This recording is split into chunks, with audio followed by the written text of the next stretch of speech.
Welcome back, guys, for the second chapter of our new read aloud, Earthquake in the Early Morning. And it's a magic treehouse. We left off with the first chapter, and Annie and Jack are about to go magically to California. So let's continue on with chapter 2. Chapter 2, Under the Ground. Thunder Under the Ground. Nice clothes, said Annie. Jack opened his eyes. Annie was wearing a blue and white dress with a big sailor collar and white stockings. Jack was wearing brown knee-length pants, a jacket, a cap, and a tie. His backpack had become a leather bag. He and Annie both wore short, lace-up boots. A church bell started to ring. So not only did they go to another state magically, but at another time, but their clothing changed. Gong, gong, gong, gong, gong. It rang 5 times, said Jack. It must be 5 in the morning. Yeah, said Annie. She was looking out the window. Jack looked with her. The early morning air felt fresh and cool. The treehouse had landed in a tree at the bottom of a hill. Painted wooden houses and gas lights lined a quiet cobblestone street. A trolley car moved along tracks up the street. It rounded the top of the hill and disappeared. Tall buildings towered farther off. The sun was behind them, making pink streaks in the blue sky. So this is what this area of San Francisco looked like back in the day. Like these trolley cars would go on these tracks. Cobblestone were the way the streets were made out of these types of rock and stone. And so they're in an older time. It's really pretty here, said Annie. Yeah, said Jack. He opened the research book and read. On Wednesday, April 18th, 1906, San Francisco was the biggest city on the west coast of the United States. It had a population of 500,000 people. That's 500,000, by the way. It was also one of the lowest cities in the country. Loveliest cities in the country. Sorry, Mr. O can't see that well.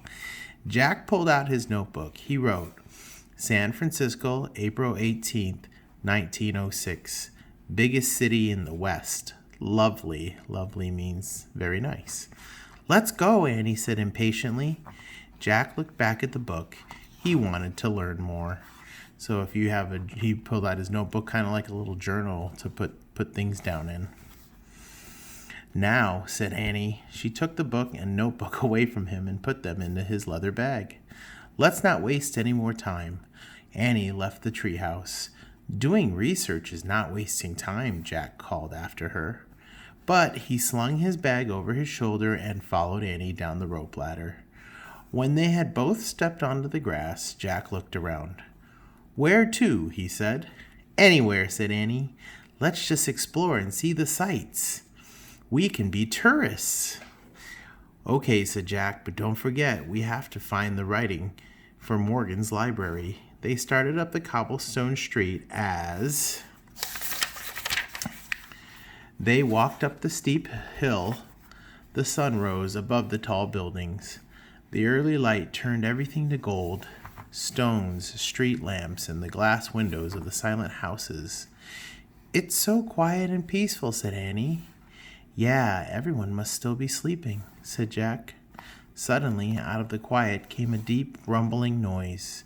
Jack stopped. He grabbed Annie's arm. What's that? He said. The noise got louder. It sounded like thunder coming from under the ground. The earth started shaking. Can you guys guess what's about to happen next? Church bells clanged wildly. The whole street began to move. The cobblestones rolled like waves on the ocean. What's happening? Annie cried. Chimneys fell off roofs. Gas lights toppled over. Bricks crashed to the street. Get down, shouted Jack. Cover your head. Jack and Annie crouched on the ground with their arms over their heads. All around them was rumbling, clanging, crashing, and breaking. Then the world grew still. The rumbling stopped. Jack and Annie raised their heads. The air was filled with dust. "It's over," said Jack. "That must have been an earthquake," said Annie. Did you guess that?" "I think so," Jack agreed. "I guess I should have let you do a little more research on this place," Annie said. "Yeah, probably," said Jack. "Except I don't know exactly what we could have done." Jack slowly stood up. His legs felt wobbly. As he brushed off his pants, the deep rumbling came again, louder than before. Then the terrible shaking started. It was even harder than before. Jack was hurled to the ground. The earth trembled and quaked. Jack bounced against the hard cobblestones. Annie, he cried. He tried to stand, but fell again. Through the dusty air, he saw the tall buildings swing against the sky. Roofs were caving in. Up and down the street, bricks, glass, and concrete showered down. It seemed like a long time before the dreadful noise and shaking finally stopped. And we were going to stop right here at the end of chapter 2. It's getting interesting as Jack and Annie are in California, San Francisco to be specific, and they are experiencing their first earthquake. And that's part of what they asked to go and experience. So I hope you enjoyed chapter 2, and we'll be back next time with the third chapter. Bye-bye, guys. Have a good day.